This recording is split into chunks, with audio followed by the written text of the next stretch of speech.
Hi guys, it's Rob from Royal Balls. I'm assuming that you've just watched part 3, the handling of hatchlings, and some of you may not like what I had to say. When your snake does not meet your expectations, problems always occur. It's very difficult to change millions of years of evolution and get your snakes to change. It's far easier to change your expectations. So it's called free roaming. Let's have a look. So here you go guys, free roaming hatchlings. I'm giving them the same opportunity. This guy was awake this morning and I've refreshed his tub. So he's getting the same opportunity as any other snake would that showed an interest in coming out of the tub. I don't think these guys are quite as confident as the larger snakes, which is understandable. They're smaller. But let's just see how he responds. This is a fire lavender.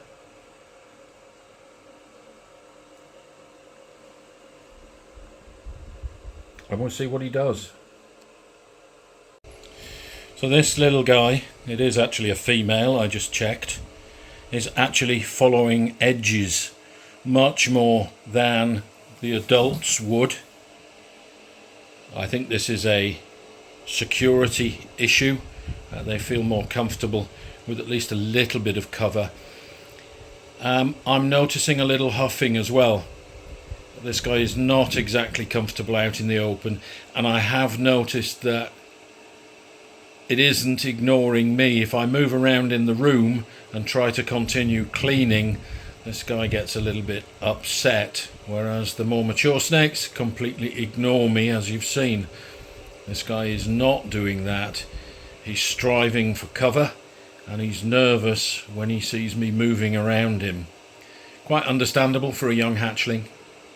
I don't know whether you can actually see that, guys, but there's a little bit of huffing going on here, a little bit of hesitancy, and I suspect that is caused by me moving around.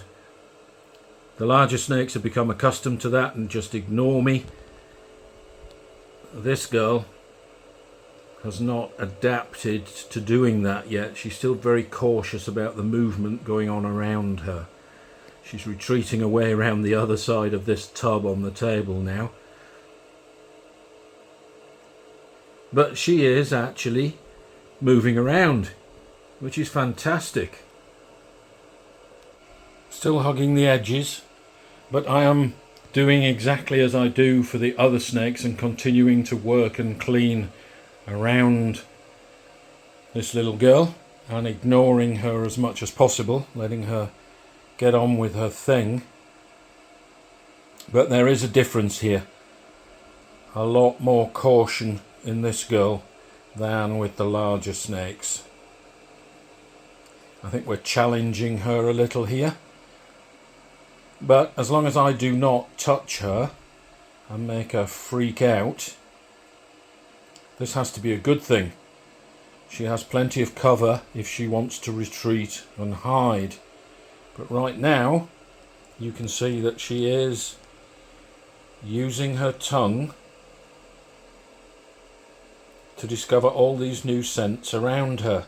So the free roaming trick does appear to be working as a sensory stimulant to these hatchlings. It's not exercise,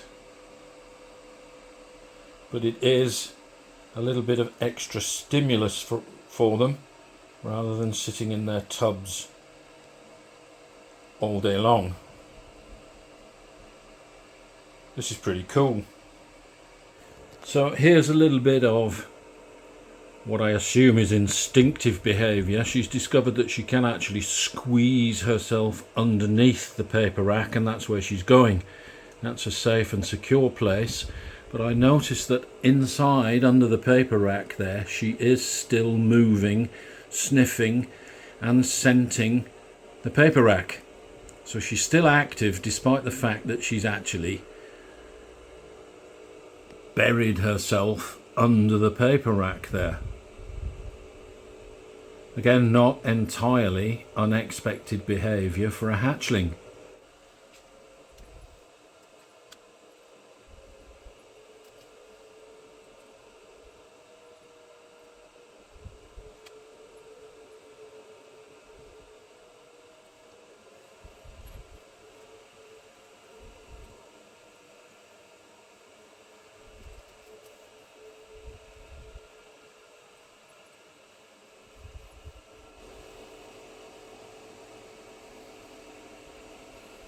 Alright, be careful on the edge of the table there. We don't want you falling off.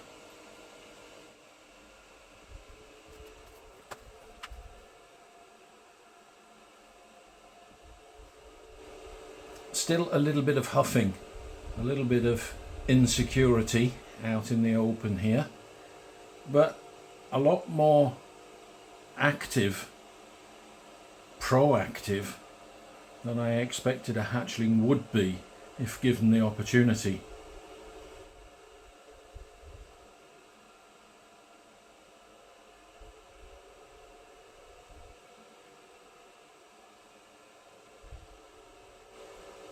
So this now gives me another idea.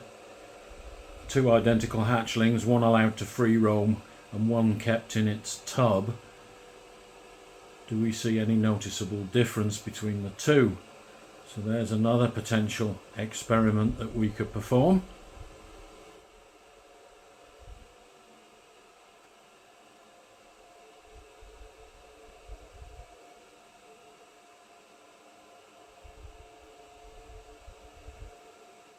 The coffee cup's empty, guys. There's no hot liquid in there, so she's not going to hurt herself on the coffee cup.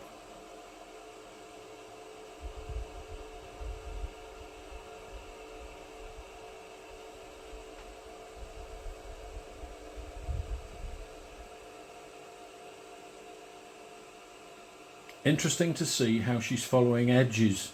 She's moving from cover to cover, exploring the boundaries of the table, but moving along edges.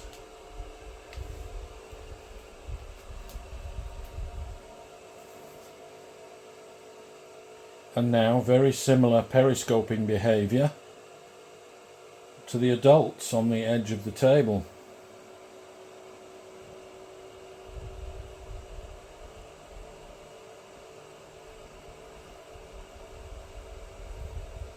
So I'm assuming if young hatchlings do this, that this is part of their natural spread of behaviours. The adults do exactly the same thing, and this hatchling is doing that right from the get-go. This doesn't appear to be learned behaviour.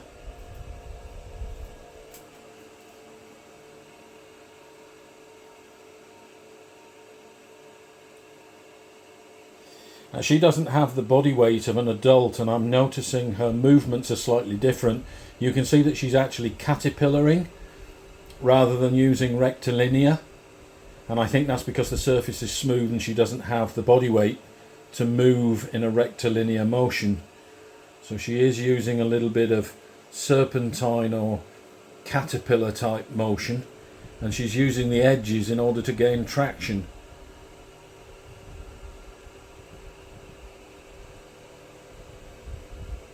You can see how she's caterpillaring around the corner of the tub. So she's moving one portion of her body and then bringing the other portion up to meet it.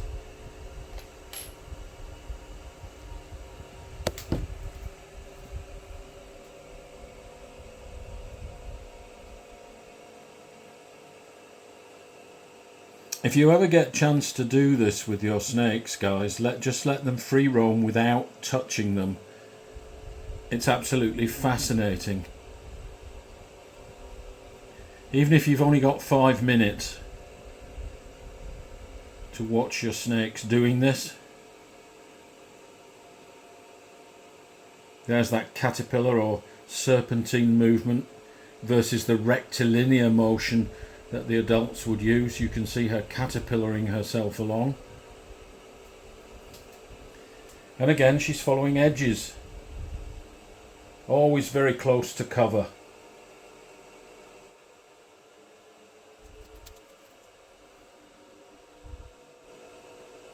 Now let's see if she'll climb on this IKEA paper rack.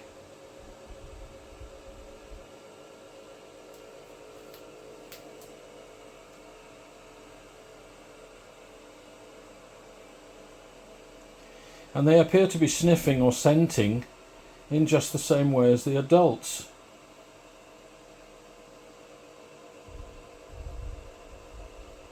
Again, building up that picture of other snakes in the neighbourhood.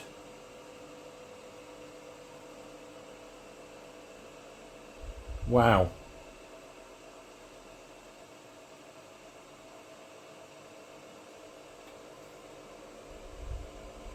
This is a new hatchling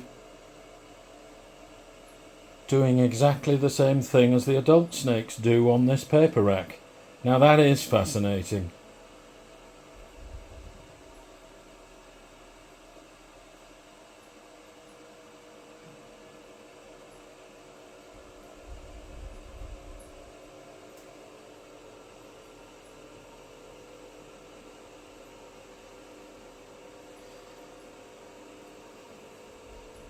And of course, as with the adults, they are fascinated by handphones and cameras.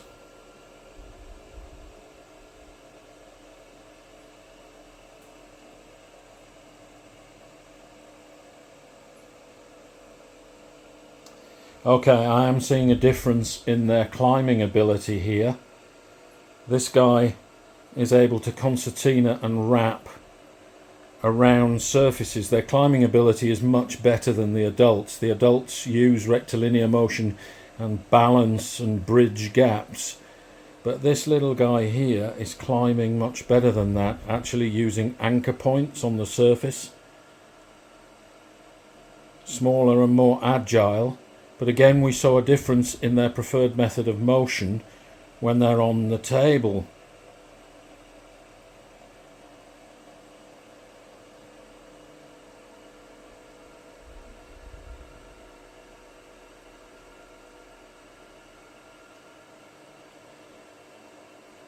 So this appears to jive pretty well with the scientific findings that it's the young snakes below a certain size that are actually climbing trees and robbing nests. Once they reach a certain size, they're no longer very confident in climbing, they're no longer very good at it. But this little girl here is performing brilliantly on this paper rack. Now she's tracking rectilinear along this bridge.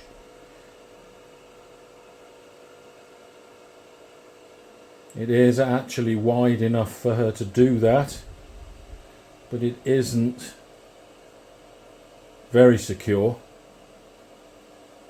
It's not very stable, but she's doing okay.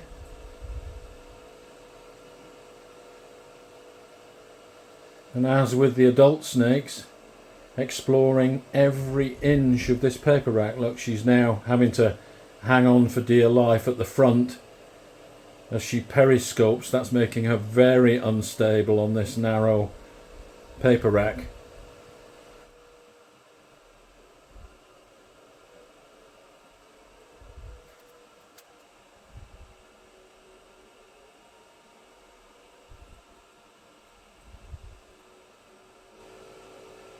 I can almost see the level of confidence in this snake growing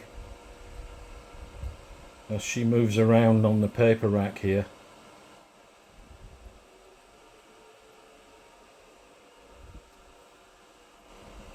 This is what I'd hoped to see in my terrarium experiments, but we never did. We never did see any of this behaviour from the terrarium snakes. So maybe what I need to do with the terrarium is to get a hatchling right from the get-go, straight from the egg into the terrarium.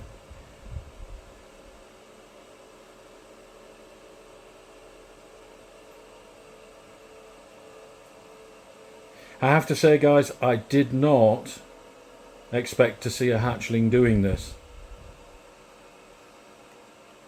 Oops.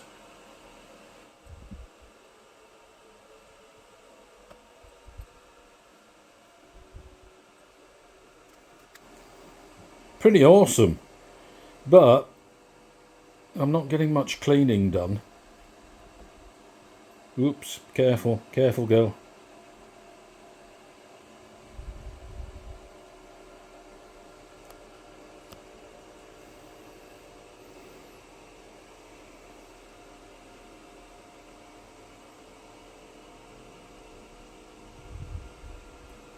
And exactly the same behaviour as the adults. While she's enjoying the roam time, she doesn't want to interact with me.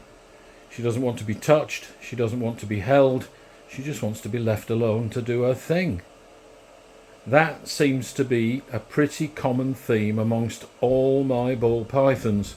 All you guys that think your snakes love you, I'm sure if you did this and then gave them the option of coming to you,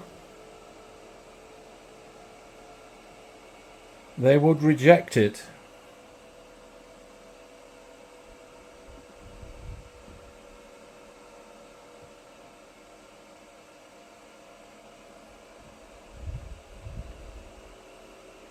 That is pretty awesome. Another one this morning. Here's that positive thigmotaxis in action. You can see the snake moving from edges to edges, staying within cover. And this is comfortable for a snake. It's the reason that I use these small tubs. And this guy has been pushing and probing, and I've put in some in-tub enrichment. Again, I think I've pointed this out before, something to watch for in your snakes. You see the little saw on the nose? This is where this snake has been pushing and probing at its tub lid. Something to watch out for and something to take remedial action on. So that's one reason why this snake is out and about this morning. It was pushing and probing, and very often a short session of free roaming will satisfy the snake's desire to come out. When it gets tired, it would naturally want to go home and curl up in a tight space and go to sleep. So let's work with the snake's natural behaviour pattern and allow it to do that, to see if we can fix an issue displayed by this particular snake at this particular point in time. Note that my handling sessions don't often entail actually handling. Think about what snakes do in the wild and try to replicate that. Far too many studies on racks versus terrariums compare their behaviour to each other and not to what a wild snake would be doing. If we compared racks and terrariums to wild snakes, we would find that both environments are equally inhibiting. Both environments are a compromise. Both environments are the realities of captivity. But there are things that we can do to help your snake do some of the behaviours that it would naturally do in the wild. The tub or the terrarium should not be the restriction. One of the things that snakes do not do in the wild is seek out human company to be handled. Yes, Pepper, I know. You're a social animal, aren't you? You seek out my company.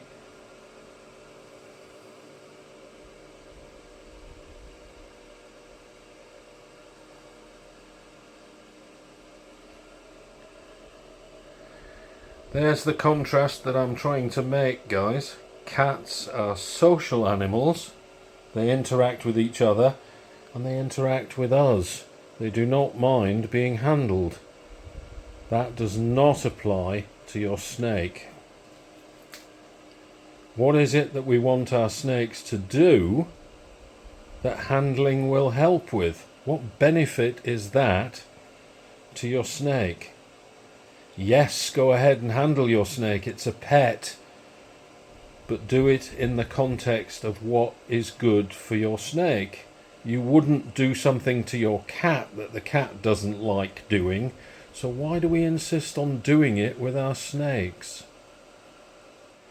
What could be more enjoyable than watching your snake do this?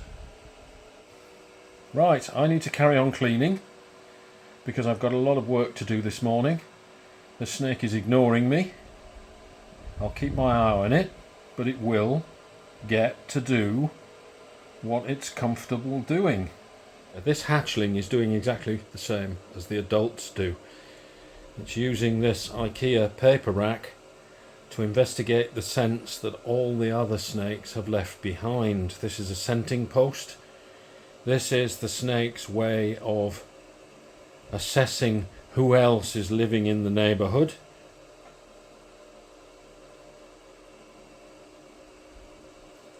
Snakes in racks are not sensory deprived. They live in a room full of other snakes and they are aware of all the other snakes in the room. Just because they sleep in a rack does not mean that they do not know what's going on around them. Within this room, my snakes know exactly what each and every other snake in the room is doing. They sometimes get unsettled by it. Males will be unsettled by the close proximity of another breeder male. Females know when it's time to breed, and they all get in sync. There's yawning.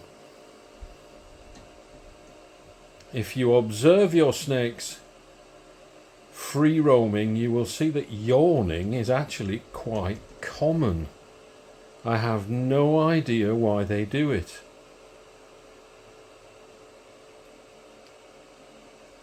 On my maternal incubation video, the female sitting on eggs would quite regularly reach her head up, give a big yawn, and then curl back onto the eggs.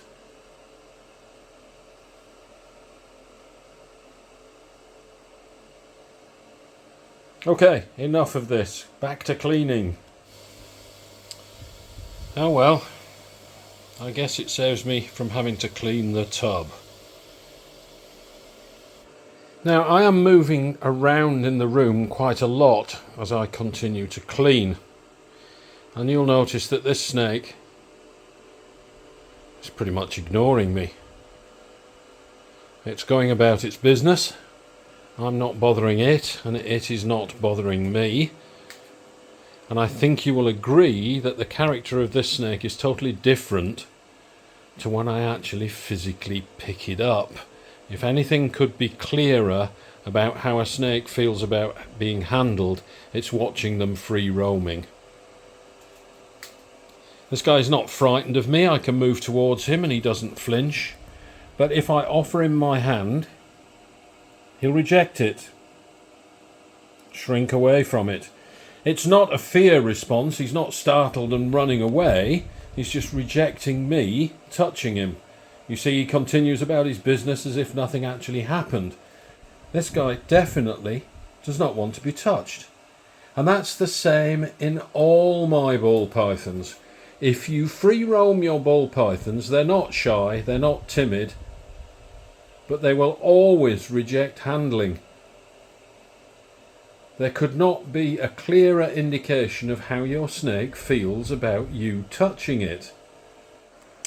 I believe, and it is just my own personal opinion, that this activity, free roaming, will do more for your snake to make it less timid and more outgoing than any amount of handling ever could. Plus the snake gets to do what it wants to do rather than what you want it to do, which is a far better option.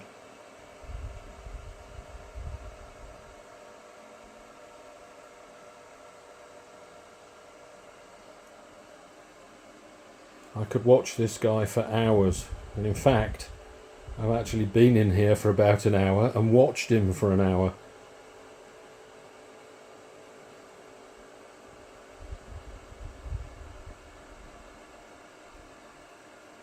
And I'm almost certain when this guy goes back into his tub, he'll settle down for the day, go to sleep, and he won't be pushing and probing anymore.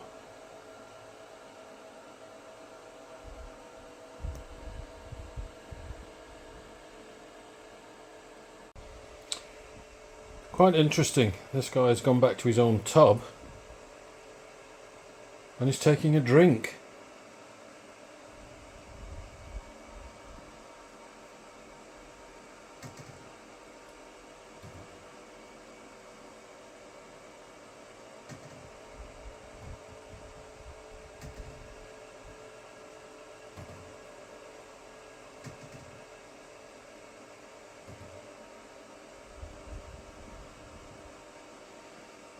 Okay, again we see that exact same behaviour after free roaming. The snake actually chooses to go back to its own tub. If tubs and racks really are so bad, why do all my snakes go back to them when they've finished free roaming? Alright guys, so there's free roaming and some other hints and tips on what to do with your hatchlings, in particular if they're rubbing on their tubs and they get that callus on the end of their nose. There is a few things you can do about it, including free roaming. So, thanks for watching. Jump down in the comments guys and have at it. I would love to have that discussion with you guys. So thanks for watching. Don't forget to share, like and subscribe, and we'll see you next time.